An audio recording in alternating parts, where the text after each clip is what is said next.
क्योंकि कवि सम्मेलन में 3 तरह के लोगों को हम रोकते नहीं हैं। एक वो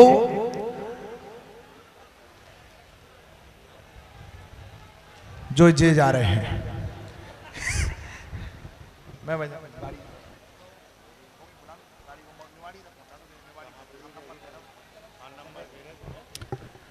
कोऑर्डिनेट करो। 10 पंक्तियां मुझे आपको सुनानी है। अगर आप अनुमति दे देंगे, तालियां बजा देंगे तो मैं आपको सुना दूंगा और मेरा काव्य पाठ पूरा हो जाएगा, क्योंकि 3:30 बज गए हैं।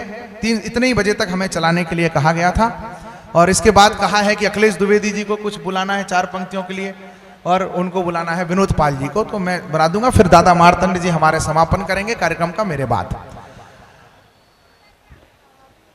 हनुमान अवतार बताए जाते हैं शिवशंकर का। मैं ओरछा से आया हूं, वहां पर एक मंदिर है सातार नदी के तट पर, जहां पर चंद्रशेखर आजाद ब्रह्मचारी हरिशंकर का वेश बना करके पुजारी बन करके रहा करते थे। बेटा थोड़ा सा कोलाहल शांत करोगे तो ही बोलूंगा।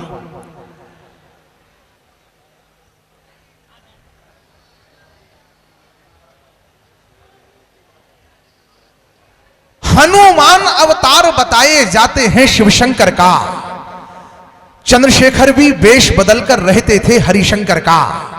चंद्रशेखर भी नाम एक है वैसे भोले बाबा का, हनुमान सा रूप वही हो जैसे भोले बाबा का। एक दूजे की उपमा के उपमान दिखाई देते हैं, मुझको तो शेखर में भी हनुमान दिखाई देते हैं, मुझको तो शेखर में भी हनुमान दिखाई देते हैं। 7:30 लोगों ने ताली बजाई।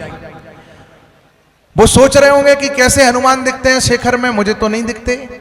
मैं अगर अपने तर्क आपके हृदय तक रखूं, मैं मऊरानीपुर के अच्छे लोगों, मैं बहुत विस्तार से सुना सकता हूं, पर मैं पूज्य घासीराम व्यास जी की सुकवि घासीराम व्यास जी की धरती पर हूं। श्रोता भी आप सब बहुत बड़े लोग हैं, इसलिए मैं बिना व्याख्या के आपसे कुछ कह रहा हूं कि मुझको तो शेखर में भी हनुमान दिखाई देते हैं। दोनों अतुलित बलशाली हैं, दोनों ही ब्रह्मचारी हैं, दोनों धरती माता के एक रूप के सेवाधारी हैं। हनुमान जी राम सिया के सुत समान अवतारी थे, शेखर जी की मां जगरानी पिता सीताराम तिवारी थे। शेखर जी की मां जगरानी पिता सीताराम तिवारी थे। हनुमान ने बाल समय में गर्भानु को खाया था, तो शेखर ने भी अंग्रेजी सत्ता का सूर्य डुबाया था। ये भी देखो रही है रचना कैसी भाग्य विधाता की, एक ने मुक्ति सीता जी की, एक ने भारत माता की। हनुमान जी ने प्रयाग में ही कलयुग विश्राम लिया। लेटे हनुमान का मंदिर कहां पर है, जहां से अखिलेश दत्तू आए हैं। हनुमान जी ने प्रयाग में ही कलयुग विश्राम लिया, शेखर जी ने भी प्रयाग में अंतिम क्षण तक काम किया। काशी में यह कथा दोनों की हो जाती अति रोचक है, दोनों का ही रूप वहीं पर होता संकट मोचक है। तो इसीलिए मुझको लगता वह रूप ना कोई दूजा है, उस मंदिर में हनुमान ने हनुमान को पूजा है। और ये अवतार कैसे होते हैं, किसी ने कहा, मैं और राम ट्रेन की यात्रा में थे, हमसे किसी ने कहा, जैसे अभी पीछे से कोई चिल्ला रहा था, बोले जय भीम जय भीम। मैंने भी बोला जय भीम, हम जय भीम भी बोलेंगे, हम संत रविदास की भी जय बोलेंगे, हम सूरदास की भी जय बोलेंगे, हम रसखान की भी जय बोलेंगे, हम भारत माता की भी जय बोलेंगे। पर अभागे हैं वे लोग जो किसी दुर्भावना का शिकार होकर, किसी षड्यंत्र का शिकार होकर बाबा तुलसी जैसे संत, रामचरितमानस जैसे ग्रंथ और भगवान श्री राम जैसे भगवंत की कृपा से दूर हो गए। उनसे बड़ा अभागा इस धरती पर कोई नहीं है कि भारत में रह करके भी वो भारत को नहीं समझ सकते। सबका हो। बाबा पूज्य बाबा साहब अम्बेडकर के चरणों में 4 पंक्तियां रख रहा हूं, और वो लोग अभी जीवित अवस्था में यहीं पर हो तो सुने। जय जयकार। कि सबका हो उत्थान बराबर, बाबा ने था यही कहा। सबका हो उत्थान बराबर, बाबा ने था यही कहा। हमने उनको न समझा, पर था उन्होंने सही कहा। पिछड़ों को आगे लाना था, पर हम ये क्या कर बैठे, अगड़ों को पिछड़ा करने का था उन्होंने नहीं कहा। अगड़ों को पिछड़ा कर दो तुम, ये उन्होंने नहीं कहा। तब निवेदन, वो दीनों के दीन बंधु थे, वो दीनों के दीन बंधु थे, उनके भाग्य विधाता थे, भारत माँ के लाल थे बाबा, संविधान निर्माता थे। क्या बात है, भारत माँ के लाल थे वादे। अब चिल्लाओ जय भीम। कहां चले गए? अब चिल्लाओ ना जय भीम। बाबा साहब की जय बोलो ना, हमारे साथ बोलो। अकेले अकेले बोलोगे तो कैसे चलेगा? भैया जिंदाबाद, बहुत बढ़िया। अकेले अकेले मत बोलो, हमारे साथ बोलो। 125 करोड़ हिंदुस्तानी बोलेंगे, पूरा देश एक स्वर में बोलेगा, तब निवेदन करना चाहता हूं। हम सदियों से 4 पंक्तियां राम जी ने कही कि मुझे जैन सिख हिंदू मुसलमान से मोहब्बत है। मुझे जैन सिख हिंदू मुसलमान से मोहब्बत है। मुझे अंग्रेजी संस्कृत उर्दू हर जुबान से मोहब्बत है। अकेला ही गा रहा हूं वसुदैव कुटुंबकम। मैं हिंदू हूं तो मुझे सारे जहान से मोहब्बत है। मैं हिंदू हूं तो मुझे सारे जहान से मोहब्बत है। मऊरानीपुर वालों, मैं संकोच में हूं। मेरे दादाजी अब जो इस धरती पर नहीं है, मुझसे जाते जाते कह गए थे, बेटा अच्छे काम करना, सच्चे काम करना, खानदान का नाम रोशन करना। पर उन्होंने एक भी बार ये नहीं कहा था कि बेटा कोई कविता सुनना ना चाहे तो उसे कविता सुनाना। इसलिए मैं उन्हीं को सुना पाता हूं जो लोग सुनना चाहते हैं। आपके अंदर उवासी थी तो मेरा मन था कि मैं 4 पंक्तियां भी कैसे पढ़ पाऊंगा, लेकिन इनसे पेमेंट लेना था तो मैं सुना रहा था। अब आपका मन हो तो भगवान श्री राम के चरणों में 10-12 पंक्तियां 20 पंक्तियां मैं पढ़ दूं, अगर आप कहो तो। वरना मैं बहुत लोकतांत्रिक कवि हूं, मेरा आना यहां सार्थक हो गया, मैं अपने हिस्से का पसीना यहां बहा चुका हूं। निवेदन करता हूं,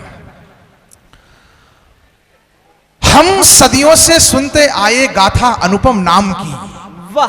अभी तक कोलाहलों में कवि सम्मेलन चला है, पर अब किसी को नहीं रोकूंगा, और उनको तो बिल्कुल नहीं रोकूंगा जिनका पड़ोसी जा रहा है।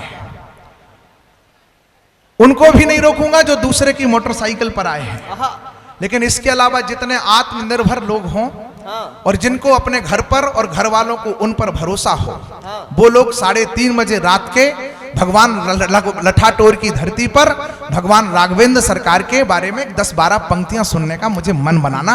अब कोई उठना मत, अगर बैठ सको तो बैठ जाना, मेरा अच्छा लगेगा। मोबाइल से रिकॉर्ड मत करो, ये सब लाइव चल रहा है, आपसे ज्यादा लोग लाइव देख रहे हैं इस कार्यक्रम को। तो व्यर्थ में मेहनत मत करो, ना डेटा खराब करो, ना आटा खराब करो। जो घर से खा के आए हो, ऊर्जा बचाओ, उसे देश के काम लाओ। 4 पंक्तियां पढ़ता है। स्वागत भैया। हम सदियों से सुनते आए गाथा अनुपम नाम की। वाह। भव सागर की वैतरणी उस 2 अक्षर के नाम की। ऐसा अद्भुत अनुपम अद्वितीय नाम माताजी संसार की किसी भी भाषा में कोई दूसरा नाम नहीं है जो अपने प्रभु राम का नाम है राम। एक बार कहो, संसार की कोई भाषा पढ़ लेना, आवृत्ति बदलने से अर्थ बदलता हो, ऐसा कोई दूसरा अक्षर तो इस दूसरा शब्द बना ही नहीं। एक बार कहो राम तो संबोधन है, 2 बार कहो राम राम तो अभिवादन है, 3 बार किसी घटना पर निकल जाए राम राम राम तो संवेदना है, बार बार कहो तो संकीर्तन है, कहते रहो तो साधना है, साधना की निरंतरता हो जाए तो सिद्धि है, और राम नाम की सिद्धि जैसे मिल जाए दीदी उसके जिंदगी की सार्थकता है। भाई जिंदाबाद, क्या बढ़िया बात कही सुमित भाई। प्रातः हुई तो राम राम, दिन बढ़ा तो जय श्री राम, उत्साह आया तो जय जय श्री राम, उत्साह आया तो जय जय श्री राम, लज्जा आ गई तो हाय राम, अज्ञानता का बोध हुआ तो राम जाने, हमें नहीं पता। कुछ मिल गया तो राम की कृपा, कुछ छिन गया तो राम की इच्छा, और जिंदगी पूरी हो गई तो राम का नाम सत्य। ये राम से राम की यात्रा है। उस राघवेंद्र सरकार के नाम में कुछ 5 मिनट मेरे साथ डूब जाइए। ओरछा से आपको उसी रस का आनंद देने आया हूं कि हम सदियों से सुनते आए गाथा अनुपम नाम की। बेटा वो उसकी शादी हो गई, तुम कूद के आत्महत्या मत करना। आभार। वही फिर राम राम। हम सदियों से सुनते आए गाथा अनुपम नाम की, भव सागर की वैतरणी उस 2 अक्षर के नाम की। 4 वेद का सार वही है, वो जीवन रस गीता है। मन में लक्ष्य लिए लक्ष्मण है, भक्ति स्वरूपा सीता है। 3 लोक और 10 दिशाएं, महिमा सारे वर्णों में, अतुलित बल के धाम विराजे हनुमान जी चरणों में। प्रभु ने कैसे की लीलाएं वो तो सबने जानी है, लेकिन हम क्या सीखें उनसे, बात मुझे बतलानी है। प्रश्न खड़ा है दशरथ, घर ही क्यों आए थे राम जी? मैं जो राम कथा सुना रहा हूं आपको, उसमें सब कुछ मिलेगा आपको। मत पूछना कि क्या है इस राम कथा में, सोचना कि क्या नहीं है इस पावन प्रथा में। वेद पुराणों का सार है इस कथा में, समाया सारा संसार है इस कथा में, समाज शास्त्र की संकल्पना है इस कथा में, कर्तव्य पूर्ण जीवन की कल्पना है इस कथा में, मित्रता के मंत्र है इस कथा में, विज्ञान के अकल्पित यंत्र है इस कथा में, परिवार का प्रबंधन है इस कथा में, स्नेह का सुबंधन है इस कथा में, प्रेम की प्रणति है इस कथा में, शत्रुता की सदगति है इस कथा में, श्रेष्ठतम साहित्य है इस कथा में, इंदु और आदित्य है इस कथा में, अर्पण है इस कथा में, तर्पण है इस कथा में, प्रतीक्षा है इस कथा में, तितिक्षा है इस कथा में, अर्पण है इस कथा में, तर्पण है इस कथा में। श्रद्धा से श्रवण करना तो समझोगे संपूर्ण जीवन का दर्पण है इस कथा में। वह कथा सुना, संपूर्ण जीवन का दर्पण है इस कथा में। हम सदियों से सुनते आए गाथा, पर प्रश्न खड़ा है दशरथ, घर ही क्यों आए थे राम जी? प्रश्न खड़ा है सुविधाओं को क्यों ठुकराया राम ने? पूरा वनवास कट सकता था चित्रकूट में, कुटी डली थी, बढ़िया कट रही थी मौज, पर प्रभु राम को पता चला कि दंडकारण्य में अत्याचार है, अनाचार है, पापाचार है, राक्षस आतंक कर रहे हैं। तो जैसे तैसे मिली वो पर्णकुटी छोड़ करके भी हमारे प्रभु दक्षिण की तरफ चल दिए। मानो आपसे हमसे ये संकेत करना चाहते थे कि समस्याओं से भागने का पथ राम का पथ नहीं है, समस्याओं से और समस्याओं की ओर भाग करके उन्हें समूल नष्ट कर देने का पथ ही राम का पथ है। क्या बात है। प्रश्न खड़ा है सुविधाओं को क्यों ठुकराया राम ने? चित्रकूट से मऊरानीपुर के लोगों, आपका स्नेह मुझे याद रहेगा। प्रश्न खड़ा है सुविधाओं को क्यों ठुकराया राम ने? चित्रकूट से दंडक बनपथ क्यों अपनाया राम ने? उत्तर से दक्षिण तक पैदल क्यों घूमा था राम ने? अवध की माटी को संग लेकर क्यों चूमा था राम ने?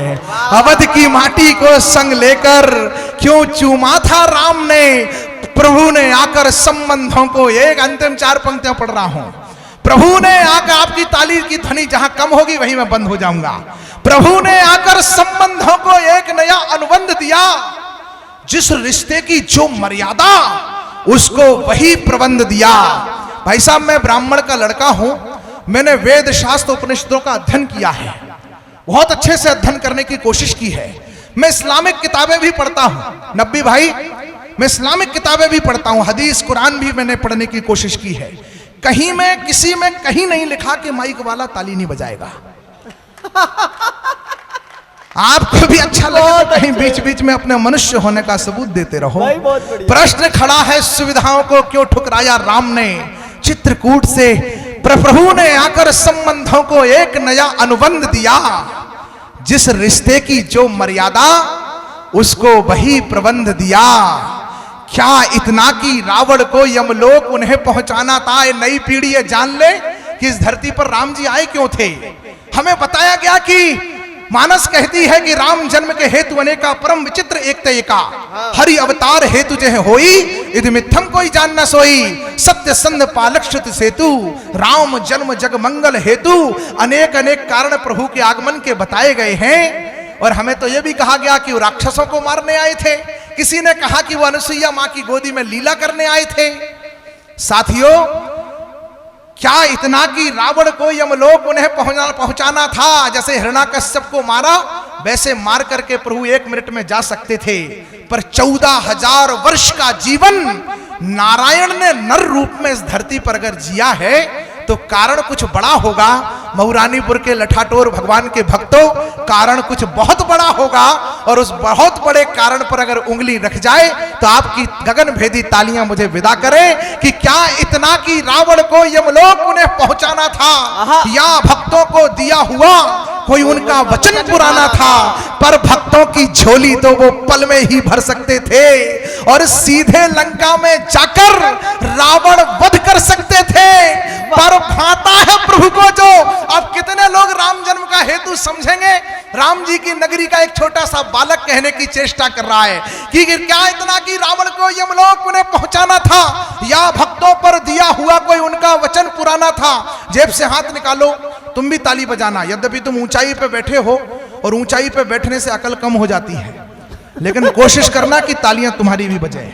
क्या इतना कि रावण को यमलोक उन्हें पहुंचाना था, या भक्तों को दिया हुआ कोई उनका वचन पुराना था। पर भक्तों की झोली तो वो पल में ही भर सकते थे और सीधे लंका में जाकर रावण वध कर सकते थे। पर भाता है प्रभु को जो। मंच भी चेतना है कि पर भाता है, पांडे जी, पर भाता है प्रभु को जो वो करके हमें दिखाना था। क्योंकि राम को थोड़ा सा हमको भी राम बनाना था, क्योंकि राम को थोड़ा सा हमको भी राम बनाना था, क्योंकि राम को थोड़ा सा हमको भी राम बनाना था। इसीलिए है राम के बेटो। कविता बहुत लंबी है, आयोजन समिति को इसके लिए 2 दिन का कवि सम्मेलन करना पड़ेगा, जिसमें एक दिन सम्मान समारोह हो जाए, दूसरे दिन कवि आराम से कविता पढ़ सके। तो फिर कभी जब 2 दिन का ऐसा कार्यक्रम होगा जिसमें सम्मान थोड़े कम होंगे, कविता थोड़ी ज्यादा होगी, उसमें मैं पूरी कविता आपके बीच में सुनाऊंगा।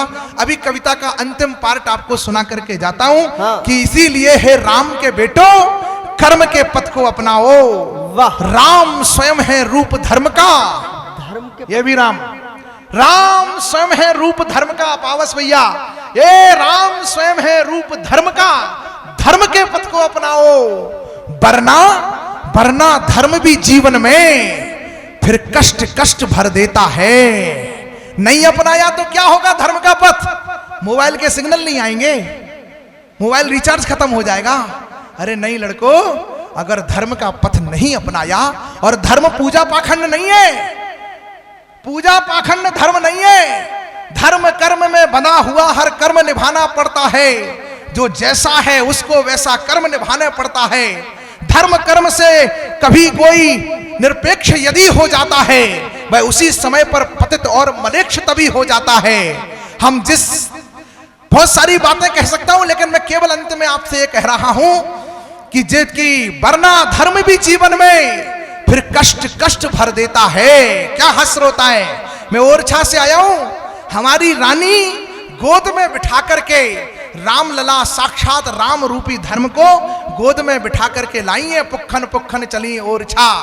रानी कुंवर गणेशी बाई, सबको पता है कि रामलला ओरछा आए, पर आपको जान करके एक बात जरूर जानना चाहिए। कि केवल पुख पुख जाने से और आने से और पति पत्नी के संवाद से राम नहीं आते हैं। धर्म के प्रति कठोर निष्ठा के कारण भगवान का अवतरण होता है। किसी ने एक संत से पूछा कि प्रभु ये तो मिनी अयोध्या है, कि पाप इतना बढ़ गया है तो धर्म के तो भगवान क्यों नहीं आ रहे हैं? तो संत ने कहा कि पाप से भगवान नहीं आते हैं, जिस दिन लोगों का प्रेम बढ़ जाएगा उस दिन भगवान आएंगे, क्योंकि भगवान पाप से नहीं प्रेम से आते हैं। क्या बात है, वाह। तो भगवान कैसे ऐसा? इसलिए हमारे राजा हुए मधुकर शाह है। अंतिम पंक्ति पे पढ़ने में केवल महाराज मधुकर शाह का वह त्याग आपको सुनाना चाहता हूं, जिसको हर बुंदेलखंड वासी को सुनना चाहिए। और आज की रात इससे सर्वश्रेष्ठ आपको मैं कुछ नहीं दे सकता। महाराज मधुकर शाह के पास एक चिट्ठी आई अकबर के दरबार से। अद्भुत प्रसंग है भैया। पूरे देश के राजाओं के पास भैया पहुंची चिट्ठी। नरेंद्र भैया, हुक्म क्या चिट्ठी में लिखा था पटरिया जी? चिट्ठी में लिखा था कि हुक्म दिया था बादशाह ने महीपन खो, मानो राव राजन प्रमाण लेखियत है। कोई सोच रहा था कि हम 4 लफंगे मिलकर के सीटी बजाएंगे, हम चिल्लाएंगे तो ये धर्म के लिए बोलने वाले लोग चुप हो जाएंगे। अरे ये धर्म की आवाज कहां से आई है, मैं सुनाता हूं आपको। हुक्म दिया था बादशाह ने महीपन खो, मानो राव राजन प्रमाण लेखियत है। चंदन चढ़ाए पद देवता के बंधन खो, देहों सिर दाग जहां रेखा रेखियत है। अकबर के दरबार से कहा गया कि कोई भी राजा आज के बाद अगर अपने मस्तक पर तिलक लगा करके मेरे सामने आया तो उसके मस्तक पर तोप का गोला दाग दिया जाएगा। अरे सूनो कर गए भाल, रोंगटे खड़े हो जाएंगे आपके घटना सुनकर। सूनो कर गए भाल छोड़ छोड़ कष्ट माल। कष्ट तो हुआ पर अपनी मालाएं उतार दी लोगों ने, कंठियां उतार दी, मस्तक का तिलक हटा लिया, सूनो कर गए भाल छोड़ छोड़ कष्टमाल, दूसरो दिनेश तहां कौन पेखियत है, सोहत टिकैत मधुशाह अनयारो जिम, नागन के बीच मणियारो सोहियत है। केवल एक राजा हिंदुस्तान में अकबर के सामने तिलक लगा करके और माला पहन करके गए, उन राजा का नाम था महाराज मधुकर शाह ओरछा धाम। वाह वाह वाह।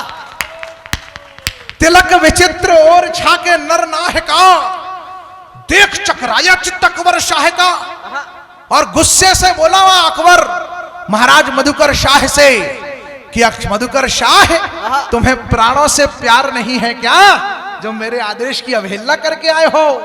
महाराज मधुकर शाह ने जो उत्तर दिया, यहां पर एक एक धर्म अनुरक्त श्रोता जितने भी जीवित अवस्था में होंगे उनकी तालियां महाराज मधुकर शाह के उत्तर पर गुंजायमान हो जाएंगी। महाराज मधुकर शाह ने कहा कि राजा, प्राणों से प्यार किसे नहीं होता, पर धर्म मुझे प्राणों से 1000 गुना प्यारा है। वाह वाह वाह वाह वाह। मऊरानीपुर, इस धर्म धरा पर तालियां कमजोर है आपकी। धर्म मुझे प्राणों से 1000 गुना प्यारा है, धर्म ही तो लोक पर लोक का सहारा है, धर्म दिव्य दीपक है मोक्ष मार्ग राह का, धर्म से बड़ा नहीं है हुक्म बादशाह का, धर्म से बड़ा नहीं है हुक्म बादशाह का, जीते जी कदापि कभी धर्म को ना छोड़ूंगा और मुख अपने कभी धर्म से ना मोड़ूंगा, तिलक लगाना धर्म मेरा है सदा ही से, धर्म छोड़ सकता नहीं मैं हुक्म शाही से, धर्म छोड़ सकता नहीं मैं हुक्म शाही से। इतना सुना तो सभा में सन्नाटा छा गया। अकबर मृत्यु दंड देने वाला था मधुकर शाह महाराज को, पर यतोस्त कृष्णा ततो धर्मा, यतोस्त धर्मा ततो जया, जहां कृष्ण है वहां धर्म है, जहां धर्म है वहां विजय है। ठाकुर ने लीला कर दी और सारे राजाओं की मति ऐसी हुई कि जितने राजा बैठे थे सबने जय जयकार कर दी, बोले महाराज मधुकर शाह की। उनको लगा कि हमने गलती कर दी, मधुकर शाह ने ठीक किया। तो जैसे ही अकबर ने मधुकर शाह की जय अपने दरबार में सुनी, तुरंत अकबर ने सन्नाट को कहा खामोश, और खामोश कहते ही सन्नाटा हो गया। अंतिम 4 पंक्तियां मुझे विदाई और ओरछा धाम की इस घटना को इतिहास की कसौटी पर परख करके देख लेना। महाराज मधुकर शाह के जैसे ही दरबार में जय जयकार हुई, सन्नाटा छा गया। फिर अकबर बोला, और जो अकबर बोला आपका सीना 56 इंच का हो जाएगा। सन्नाटा सभा का तोड़, बोला शब्द वाह वाह, सन्नाटा सभा का तोड़, बोला शब्द वाह वाह, वाह मधुकर शाह, वाह वाह वाह वाह। बोले आपने ही, बोले मैं तो परीक्षा ले रहा था, आपने ही नित्य नियम अपना निभाया है, जान पर खेल करके तिलक लगाया है, तिलक बिना है राजा महाराजाओं का समाज, निकले टिके सिर्फ एक सच्चे आप ही आज, आफरी हूं आपकी अनोखी आन बान पर, इसमें जरा भी नहीं मेरे छल छंद है, मुझे तुम्हारा तिलक बहुत पसंद है, मुझे तुम्हारा तिलक बहुत पसंद है। और 2 घोषणाएं करी। यद्यपि वो मध्य प्रदेश है, पर टीकम मऊरानीपुर से वहां पर कम से कम 50 बसें जाती होंगी। आधे लोग यहां जाते हैं, आधे लोगों की ससुराल वहां होगी। आपको इस नगरी का गौरव बता दूं 2 पंक्तियों में, तो अभी तक जितनी तालियां ना आई हो वो मेरे हिस्से में लिख देना और मुझे विदा करना। महाराज अकबर ने जहां अपना अकबर ने 2 घोषणाएं करी। शहंशाह हिंदुस्तान तत्कालीन, उसने कहा कि आपके ही नाम से लगाया अब जाएगा, मधुकर शाही यह टीका कहलाएगा, सम्मान तुम्हारा दुनिया में अब और अधिक ही बड़ होगा, तुम कहलाओगे टीकम शाह और नगर टीकमगढ़ होगा, तुम कहलाओगे टीकम शाह और नगर टीकमगढ़ होगा, तुम कहलाओगे। इसलिए वरना धर्म भी जीवन में फिर कष्ट कष्ट भर देता है, जो धर्म नष्ट करता है उसको धर्म नष्ट कर देता है, जो धर्म नष्ट करता है उसको धर्म नष्ट कर देता है। मित्रों, बहुत विपरीत परिस्थितियों में कवि सम्मेलन शुरू हुआ था। अपने आपने बहुत अच्छे से सुना, आपको प्रणाम करता हूं। कार्यक्रम के अध्यक्ष आदरणीय मदन गोपाल विरथरे मार्तंड जी को आपके बीच में बुलाना चाहता हूं। विपरीत परिस्थितियों में आधे लोग कह रहे थे कांग्रेस के खिलाफ मत पढ़ो, भाजपा के लोग बैठे थे तो उनके खिलाफ कोई पढ़ता कैसे, आधे लोगों को प्रेम में दिक्कत थी, आधे लोगों को हास्य में दिक्कत थी। तो बहुत सारी विपरीत परिस्थितियों के